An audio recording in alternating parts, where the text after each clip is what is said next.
कार्यकर्ता सुबह से बड़े नाराज थे। नहीं, ये मुझे नहीं लगता, ये मुझे नहीं लगता कि नीतीश कुमार जी स्वेच्छा से राज्यसभा जाएंगे बिना किसी दबाव के, बिना किसी प्रेशर के, बिना किसी साजिश के। अब आप बताइए, इतना बड़ा जनता का जनादेश 25 से 30 के लिए उनको मिला था ना, वे कभी जनता के जनादेश का अपमान कर ही नहीं सकते। क्या दबाव हो सकता है? ये ललन सिंह और संजय झा के चाटुकारों के बीच में इनको नहीं चलने दिया जा रहा है। ये नीतीश कुमार का निर्णय नहीं है, ये संजय झा और ललन सिंह का निर्णय है कि इनको राज्यसभा भेजा जाए। ऐसा कभी हम लोग होने नहीं देंगे। हम लोग बिहार में नेता बनाए हैं, बिहार को नीतीश कुमार के रूप में, मुख्यमंत्री के रूप में देखने के लिए बनाए हैं। लेकिन अब जबकि नीतीश कुमार का पोस्ट आ गया है तो ये माना जा रहा है, ये कुछ हलचल दिख रही है वहां पर। कौन पहुंच रहा है शशि?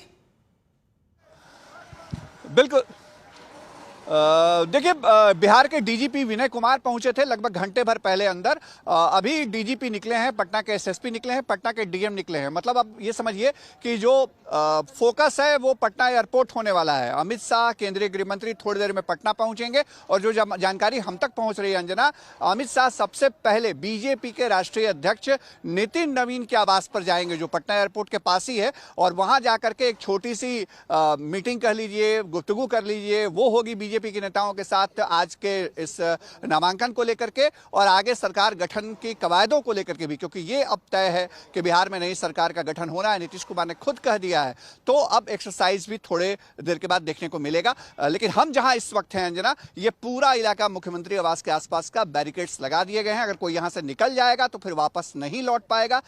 इसको भी प्रशासन ने इंश्योर करके रखा हुआ है। जी, बीजेपी के नजरिए से हिमांशु आपसे चर्चा करना चाहेंगे। शायद जो हिंदी पट्टी का एकमात्र राज्य जहां पर बीजेपी का आज तक मुख्यमंत्री नहीं बना था, वो सपना बीजेपी का पूरा हो। गृहमंत्री अमित शाह ने पूरी ताकत झोंकी थी। पूरा जो इस बार जेडीयू बीजेपी का जमीनी स्तर पर कैसे एक साथ होकर वो चुनाव लड़े और भारी सफलता मिली। आप सोचिए, अगर उन्होंने 30 के अंदर समेट दिया आरजेडी जैसी पार्टी को, ऐसे में आज ये बड़ा मौका है। क्या बीजेपी का सीएम बन सकता है? दूसरा, निशांत कुमार को लेकर चर्चा है, निशांत कुमार डेप्यूटी बनाए जा सकते हैं। और तीसरी चर्चा कि केंद्र में राज्यसभा में आने के बाद कोई मंत्री पद मिले नीतीश कुमार को। देखिए, इस पे कोई दो राय नहीं है अंजना। जब भारतीय जनता पार्टी और समता पार्टी का अलायंस हुआ था 1996 के लोकसभा चुनाव के लिए, तब भारतीय जनता पार्टी जो है वो बिहार में एक बड़े भाई की भूमिका में थी। लेकिन धीरे धीरे 2005 आया और 2005 में भी भारतीय जनता पार्टी बड़े भाई की भूमिका में थी।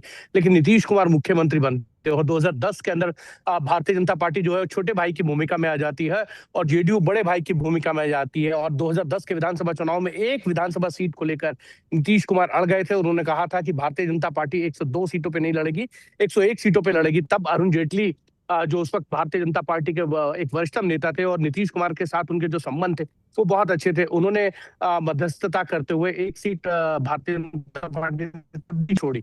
और फिर लोकसभा चुनाव हो या कोई भी चुनाव हो, नीतीश कुमार हमेशा बड़े भाई की भूमिका में रहे। लेकिन ये परिस्थितियां जो है वो बदल गई। 2015 के विधानसभा चुनाव में नीतीश कुमार अलग जाके लड़े, 14 का लोकसभा उन्होंने अलग लड़ा और 2 सीटें जीती थी 2014 के लोकसभा चुनाव में।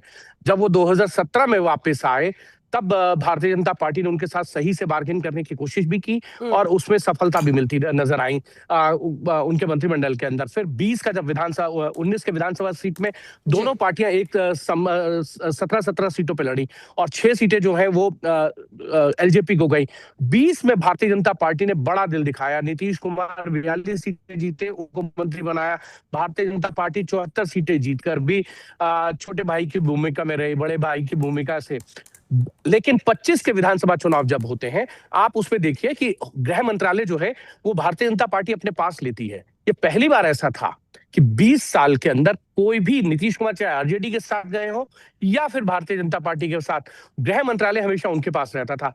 लेकिन ये मैसेज दिया गया कि अब गृह मंत्रालय भारतीय जनता पार्टी के पास रहेगा। भारतीय जनता पार्टी एक बड़ी पार्टी है और वहां से नीतीश कुमार को यह संदेश चला गया था कि आपको तय करना है आपको मुख्यमंत्री का पद कब छोड़ना है। ग्रेसफुल एग्जिट के लिए हम सब तैयार हैं और वो ग्रेसफुल एग्जिट जो है वो अब जो है उनको मिलती नजर आ रही है। वो राज्यसभा जा रहे हैं और कैबिनेट में जब रिशफल होगा इन 5 राज्यों के विधानसभा चुनाव के बाद, तो ये माना जा सकता है कि नीतीश कुमार को एक अच्छा पोर्टफोलियो मिलेगा और वो प्रधानमंत्री नरेंद्र मोदी की कैबिनेट में जो है वो शामिल भी होंगे। लेकिन एक चीज को हम सबको समझना होगा कि जो नाराजगी है वो संजय झा या ललन सिंह के खिलाफ जो नाराजगी है उसको तटस्थ करने का काम खुद नीतीश कुमार ने कर दिया है और उन्होंने ये भी बता दिया है कि कई बार उनके स्वास्थ्य को लेकर चाहे कोई भी पार्टी विपक्ष में रही हो, आरजेडी रही हो या भारतीय जनता पार्टी, उनके स्वास्थ्य को लेकर सवाल उठाए गए हैं। और नीतीश कुमार 2020 में भी नहीं चाहते थे कि वो मुख्यमंत्री बने, लेकिन भारतीय जनता पार्टी ने उन्हें रिक्वेस्ट किया ठीक है, था मैं लौट रही आप हूँ आपके मुख्यमंत्री पास बनिए। हिमांशु।